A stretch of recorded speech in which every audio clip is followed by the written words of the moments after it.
ಸ್ಮಿತಾ ಸಾವಿಗೆ ಈ ವ್ಯಕ್ತಿನೇ ಕಾರಣ. ಆ ಮಾದಕ ನೋಟಕ್ಕೆ ಬೆರಗಾಗದವರೇ ಇಲ್ಲ. ಖ್ಯಾತ ನಟಿ ಜಯಮಾಲಾ ಶಾಕಿಂಗ್ ಹೇಳಿಕೆ.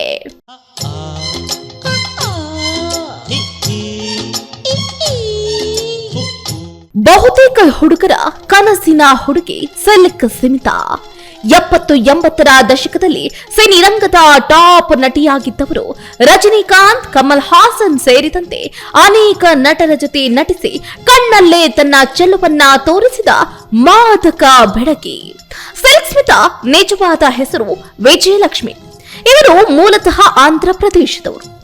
ಕುಟುಂಬದಲ್ಲಿ ಕಾಡ್ತಾ ಇದ್ದ ಬಡತನದಿಂದ ಚಿತ್ರರಂಗವನ್ನ ಪ್ರವೇಶ ಮಾಡಿದ್ರು.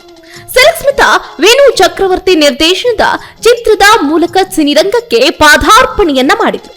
ಆ ಕಾಲದಲ್ಲಿ ಸಿಲ್ಕ್ ಸ್ಮಿತಾ ಕಾಲ್ ಶೀಟ್ ಸಿಕ್ಕರೆ ಚಿತ್ರ ಯಶಸ್ವಿ ಆಗುತ್ತೆ ಅನ್ನುವ ಪರಿಸ್ಥಿತಿ ಇತ್ತು. ಯಾವುದೇ ಶಿಕ್ಷಣ ಇಲ್ಲದೇ ಇದ್ರೂ ಸಿಲ್ಕ್ ಸ್ಮಿತಾಗೆ ಎಲ್ಲಾ ವಿಷಯವನ್ನ ಸುಲಭವಾಗಿ ಗ್ರಹಿಸುವ ಸ್ವಾಭಾವಿಕ ಸಾಮರ್ಥ್ಯವಿತ್ತು. ಇದರಿಂದಾಗಿ ಅವರು ಸುಲಭವಾಗಿ ಅನೇಕ ಭಾಷೆಗಳಲ್ಲಿ ನಟಿಸುವುದಕ್ಕೆ ಸಾಧ್ಯ ಆಯಿತು. ಹಲವು ಭಾಷೆಗಳ ಚಿತ್ರಗಳಲ್ಲಿ ನಟಿಸಿರುವ ಸಿಲ್ಕ್ ಸ್ಮಿತಾ ಹೃದಯ ಸದಾ ಪ್ರೀತಿ ವಾತ್ಸಲ್ಯಕ್ಕಾಗಿ ಹಂಬಲಿಸ್ತಾ ಇತ್ತು. ಸಿಲ್ಕ್ ಸ್ಮಿತಾ ಸಾವಿನ ಸುತ್ತ ಇಂದಿಗೂ ಒಂದು ಅನುಮಾನ ಎಲ್ಲರನ್ನೂ ಕಾಡ್ತಾ ಇದೆ. ಸಿಲ್ಕ್ ಸ್ಮಿತಾ ವೈಯಕ್ತಿಕ ಬದುಕು, ಆತ್ಮಹತ್ಯೆಗೆ ಶರಣಾದ ಕಾರಣ ಈ ಎಲ್ಲವೂ ಇಂದಿಗೂ ನಿಗೂಢ ಪ್ರಶ್ನೆಗಳಾಗಿಯೇ ಉಳಿದಿದೆ. ಇದೀಗ ಸಿಲ್ಕ್ ಸ್ಮಿತಾ ಸಾವಿನ ಬಗ್ಗೆ ದಕ್ಷಿಣ ಸಿನಿರಂಗದ ಹಿರಿಯ ನಟಿ ಜಯಮಾಲಿನಿ ಮಾತಾಡಿದ್ದಾರೆ. ಸಿಲ್ಕ್ ಸ್ಮಿತಾ ಸಾವಿನ ಬಗ್ಗೆ ಹಲವು ವಿಷಯಗಳನ್ನ ಬಹಿರಂಗಪಡಿಸಿದ್ದಾರೆ. ತಮ್ಮ ಜೀವನದಲ್ಲಿ ಸಿಲ್ಕ್ ಮಾಡಿದ ಒಂದು ದೊಡ್ಡ ತಪ್ಪಿನ ಬಗ್ಗೆ ಹೇಳಿದ್ದಾರೆ. ಸಿಲ್ಕ್ ಮಾಡಿದ ಅತಿ ದೊಡ್ಡ ತಪ್ಪು ಪ್ರೀತಿಸೋದ್ರಲ್ಲಿ ತಪ್ಪೇನಿಲ್ಲ, ಆದ್ರೆ ಪೋಷಕರನ್ನ ಬಿಡಬಾರ್ದು. ಸಿಲ್ಕ್ ಸ್ಮಿತಾ ತನ್ನ ತಾಯಿ ಮತ್ತು ಬಂಧುಗಳನ್ನ ತೊರೆದು ಆ ಒಬ್ಬ ವ್ಯಕ್ತಿಯನ್ನ ಮಾತ್ರ ಅವಲಂಬಿಸಿದ್ರು.